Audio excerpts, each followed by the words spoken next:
Welcome to the Cenario podcast, your guide to mental health and well-being.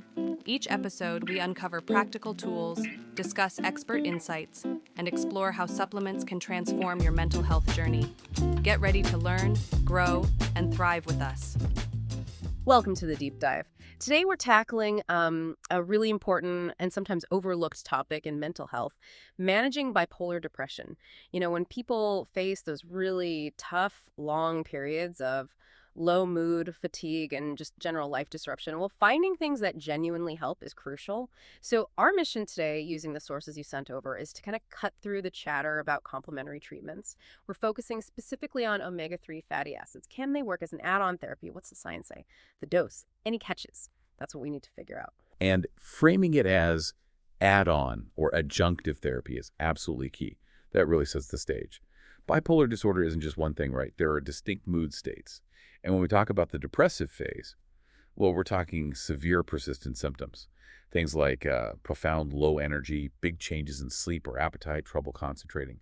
It's heavy. And because it's so challenging, researchers are always looking for effective, well-tolerated strategies to use alongside the standard medications. So first things first, let's just quickly define omega-3s. Scientifically speaking, they're essential polyunsaturated fatty acids. Essential meaning your body can't make them itself. You need to get them from your diet. Think fish oils and plant oils. But why mood? Well, they're vital for brain cell membranes, like literally the building blocks keeping cells flexible and communicating properly. This role in cell structure and neurotransmitter function is how they're thought to influence mood. Okay, right. That makes sense conceptually. But let's unpack the actual evidence. Beyond the intuition that good fats help the brain, what does the hard clinical data show for bipolar depression specifically? Yeah, we need more than just anecdotes. So we look to meta-analyses first. They pooled data from lots of studies giving a clearer picture. There's a significant one from 2012 that really supports using omega-3s adjunctively. It showed a statistically significant moderate effect size in reducing depressive symptoms. Hold on, moderate effect size? You threw out some stats there. Hedges G equal 0.34, P equals 0.029. Can we make that a bit more concrete for the listener? What does 0.34 actually translate to in like real world impact? Is it meaningful? That's a really important question. Statistics can sometimes be a bit abstract, can't they? Yep. So a moderate effect size here suggests the difference between the omega-3 group and the placebo group is reliable. It's noticeable. It's not transformative. It's definitely not a cure. Think of it more as a tool that provides a small but dependable nudge in the right direction. Especially when it's combined with existing treatments. It might help symptoms lift a bit faster or maybe help maintain stability a bit longer. It's an enhancer, basically. Okay, an enhancer. That distinction feels really important. If it's only moderate, does it justify the cost and, frankly, the hassle of adding another supplement? Well, it certainly can be worth it, especially when you weigh it against the side effect profile of many standard medications. Omega-3s tend to be very well tolerated. So if you can get a moderate, reliable boost with minimal risk, that can be a really valuable addition for someone. And critically, the evidence is specific. The benefits seem focused squarely on the depressive symptoms, not mania, which kind of reinforces their potential role as a mood stabilizer, specifically for that lower depressive phase. Okay, let's rewind a bit. I know this whole area kind of blew up after a specific study back in the late 90s, right? The Stoll trial. Ah, yes, the 1999 Stoll et al. Study. Absolutely pivotal. It really kicked off a lot of the subsequent research. It was a double-blind, placebo-controlled pilot trial. Groundbreaking for its time. But we do need to look at it carefully. They used a really, really high dosage, 9.6 grams of omega-3s per day, which is huge. And they found a significant delay in relapse, basically longer periods of remission from depressive symptoms compared to the placebo group. The results were quite dramatic, really got people's attention. 9.6 grams a day. That's way more than anyone typically takes now. So how much weight can we put on that finding, knowing it was a pilot study, small sample size, maybe some methodological quirks, especially with that massive dose? You're hitting the nail on the head there. That's the crucial caveat. The Stoll study was influential, no doubt, but it did have a small sample size that limits how much you can generalize the findings. And yet, early research often has some variability in method, so we can't just rely on that one study alone. It lit the spark, absolutely.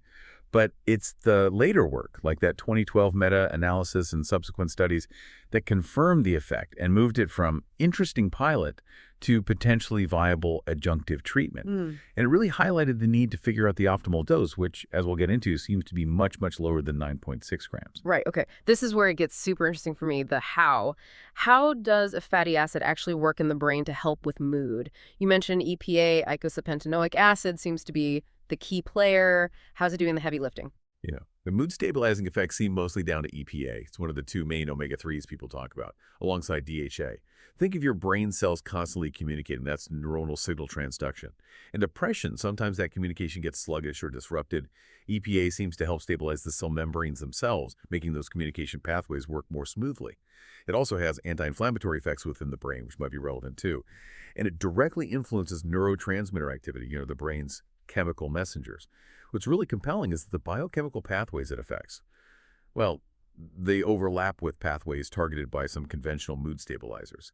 So it's not doing the same job as a prescribed medication, but it might be reinforcing similar repair mechanisms in the brain's messaging system. That suggests synergistic potential, working together. That connection makes the adjunctive idea much clearer. It's like it's supporting the main strategy. Okay, let's get practical then, because the fish oil aisle in the pharmacy or health food store is, well, it's a minefield, isn't it? We know 9.6 grams is probably not the way to go. So what do the newer, more reliable studies suggest for the best formulation, the right dose for a therapeutic effect? This is probably the most critical takeaway for anyone listening, because like you said, not all supplements are the same, and the dosing seems quite specific here. The recent research really emphasizes that for bipolar depression, you need a formulation that's highly concentrated in EPA. Specifically, the recommendation is for supplements containing at least 60% EPA relative to the total omega-3s in the capsule. 60% EPA minimum. Wow, that sounds much higher than your average off-the-shelf fish oil. It often is, yes. Standard ones might be more balanced or even higher in DHA, maybe only 30–40% EPA. You genuinely have to look for high EPA formulations. But here's the really interesting bit about the dose. The effective range seems to be much lower than that early Stoll study suggested. Studies are finding consistent benefits at dosages of 1 gram per day or even less, 1 GD of total omega-3s, provided it meets that high EPA concentration. Wait, hang on, only 1 gram or less. After the first big study used nearly 10 times that, why such a difference? Is it all about the concentration then, getting more EPA bang for your buck? Exactly. It reflects a better understanding now of bioavailability and specificity. The thinking is you only need that concentrated amount of EPA to effectively tweak those specific signaling pathways we talked about. Taking a huge dose of a low concentration oil means you're just consuming a lot of extra fat, which might increase side effects like stomach upset without necessarily delivering more of the active EPA where it's needed. So yeah, the modern focus is quality and concentration, that 60% EPA over just sheer quantity. That insight is golden. It means, though, that if you, the listener, want to explore this, you have to become a real label detective. You need to actively seek out these high EPA formulas, which might not be as easy to find or could be more expensive than generic brands. Does the research acknowledge that practical hurdle? It does, indirectly, by stressing how important it is to talk to a healthcare professional. That specificity, the 60% EPA target, is really a clinical recommendation, not just a general wellness tip. Yeah. It definitely highlights a potential gap between what the research suggests and what's easily available or affordable for consumers. It really underscores why getting personalized advice from your doctor or psychiatrist is key. Right. And speaking of personalized approaches, who is most likely to benefit from this very specific strategy? Is it helpful across the board for bipolar disorder? The research points pretty strongly towards individuals whose bipolar disorder predominantly features depressive symptoms. So if someone spends most of their time in that low depressive phase, rather than experiencing frequent mania or hypomania, they seem more likely to respond positively to the EPA supplementation. It just reinforces again that this isn't a general health supplement in this context. It's a targeted intervention aimed at a specific symptom cluster within the disorder. Needs careful diagnosis and monitoring. Okay, let's tackle the safety question, the what if. What's the safety profile like, and any big worries about adding this into the mix with what can often be complex medication regimens? Safety is actually one of the big plus points for omega-3s here. Generally, they're really well tolerated. Unlike a lot of psychiatric medications, the common side effects are usually quite mild. We're talking minor stomach issues, maybe some indigestion, or that kind of fishy aftertaste or burp sometimes, usually manageable. And that favorable profile makes them an appealing option to consider adding alongside other treatments. But, and this is crucial, we have to keep saying this, omega-3s should complement. They should not replace standard treatments. They are an adjunctive therapy, a teammate to prescribe medications like mood stabilizers or antipsychotics. They're there potentially to enhance mood stability, particularly in the depressive realm, not to take over the whole treatment plan. Stopping prescribed meds for fish oil could be really dangerous. Absolutely. And because you are adding something new, even if it's generally safe, like fish oil, into a system that might already involve complex meds, well, that final practical step seems non-negotiable. Completely non-negotiable.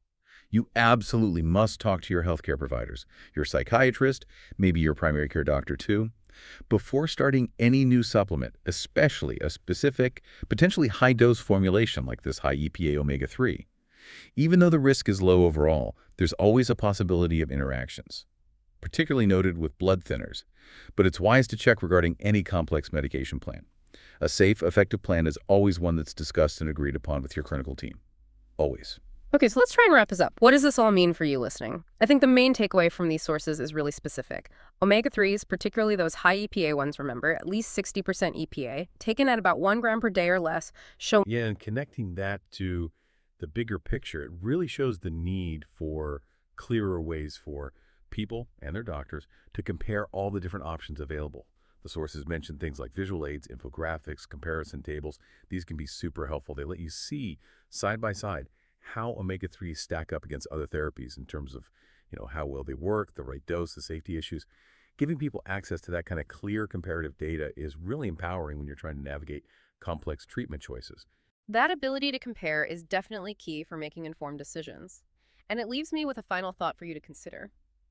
Given that the evidence points so strongly towards these highly specific formulations, that 60% EPA minimum, that precise low dose, how might this growing awareness around supplement quality and clinical specificity start to change things? Could consumer demand, driven by research like this, actually push the supplement industry, move it away from generic fish oil towards more tailored, almost pharmaceutical-grade nutritional support designed for the specific needs of conditions like bipolar depression? Something to think about, that intersection of research, consumer awareness, and the marketplace. Thanks for tuning in to the Cenario podcast. Don't forget to visit Cenario.com for more expert tips, articles, and supplements designed to support your mental health. If you enjoyed this episode, remember to subscribe and share it with a friend. Until next time, take care of yourself.